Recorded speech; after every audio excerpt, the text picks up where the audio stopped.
আচ্ছা ভাই, আপনি কি প্রেম করছেন? প্রেম না করি নাই, বিয়ে করেন নাই? করছি। বিয়ে করছেন? ভালোবাসেন? হ্যাঁ ভালোবাসি। ফোন দিয়ে আই লাভ ইউ বলতে পারবেন? হ্যাঁ বলতে পারবো। দেখি ফোন দেন তো।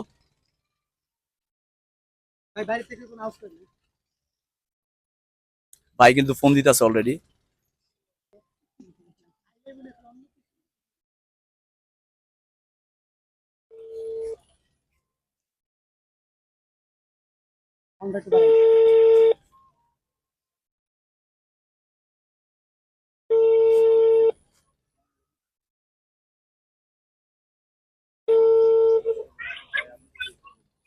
Hello hello, hello. হ্যাঁ কেমন আছো? ভালো। I love you, I love you. ভাইয়া কিন্তু অলরেডি আই লাভ ইউ বলে দিছে, কিন্তু ওই সাইডে যে আছে সে একটু নার্ভাস হয়ে গেছে, শুই না। ভাই আবার বলেন। হ্যালো, হ্যাঁ, I love you. I love you too. ওই পাশ থেকেও আই লাভ ইউ টু বলে দিছে, তো আপনারা শুনতে পারছেন ক্লিয়ার, ঠিক আছে? ভালোবাসা ভাইয়ার অনেক কঠিন ভালোবাসা।